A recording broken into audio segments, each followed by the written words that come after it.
উপলক্ষে এলাকার গরিব দুস্থদের মধ্যে নতুন জামা কাপড় বিতরণ করলেন ত্রিপুরার ফটিকরায় বিধানসভা কেন্দ্রের বিধায়ক তথা রাজ্যের মন্ত্রী সুধাংশু দাস।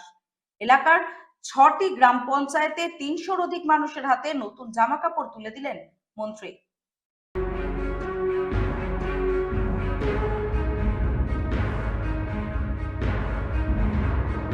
দুর্গাপুজো উপলক্ষে এলাকার গরিব দুস্থদের মধ্যে নতুন কাপড় বিতরণ করলেন ত্রিপুরার ফটিকরায় বিধানসভা কেন্দ্রের বিধায়ক তথা রাজ্যের মন্ত্রী সুধাংশু দাস।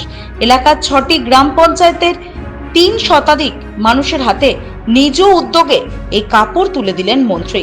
প্রতি বছরের মতো এবারও দুর্গাপুজো উপলক্ষে ত্রিপুরার ফটিকরায় বিধানসভা কেন্দ্রের মানুষের হাতে পুজোর জন্য নতুন কাপড় তুলে দিলেন এলাকার বিধায়ক তথা রাজ্যের মন্ত্রী সুধাংশু দাস। মন্ত্রীর উদ্যোগে নতুন কাপড় পেয়ে খুশি সুবিধাভোগীরা। আর মাত্র কয়েকদিনের তারপরেই শুরু হবে বাঙালিদের সর্বশ্রেষ্ঠ পার্বণ দুর্গাপুজো। আর পুজো মানেই বাঙালির উন্মাদনা একেবারে তুঙ্গে। দুর্গাপুজো মানেই নতুন কাপড় পরা, নতুন ভাবে সাজা।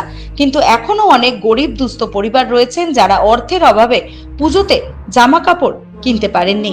তাদের কথা ভেবে বিধায়ক হবার পর থেকেই পুজোর আগে অসহায় পরিবারের হাতে নতুন কাপড় তুলে দেওয়ার রীতি শুরু করেছেন মন্ত্রী সুধাংশু রায়, যার ব্যতিক্রম হয়নি এবছরও।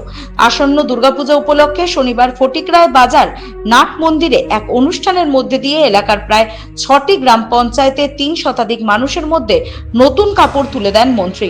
এদিন মন্ত্রী সুধাংশু রায় বলেন, দুর্গাপূজা বর্তমানে শুধু বাঙালিদের উৎসব নয়, সমস্ত জনগোষ্ঠীর মানুষের জন্য সর্ববৃহৎ উৎসব। এই উৎসব পালনের জন্য 1 বছর অপেক্ষায় থাকেন মানুষজন। দেবী পক্ষের সূচনা হলেই শুরু হবে দেবীর আগমন। স্বাভাবিকভাবেই পুজোতে সবাই মিলে যাতে আনন্দ উপভোগ করা যায়, তার জন্যই এই বস্ত্র বিতরণের আয়োজন।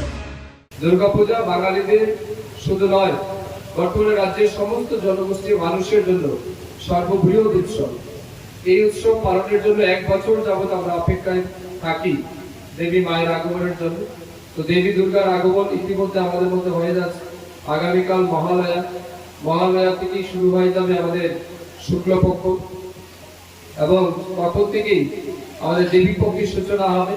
দেবী পক্ষের সূচনা মানে দেবী দুর্গার আগমন। তাই স্বাভাবিক কারণে এই পূজার আগে আমরা সবাই মিলে যাতে আনন্দ উপভোগ করতে পারি, এই প্রত্যাশা আমি রেখেই আমার এই আয়োজন করে থাকি।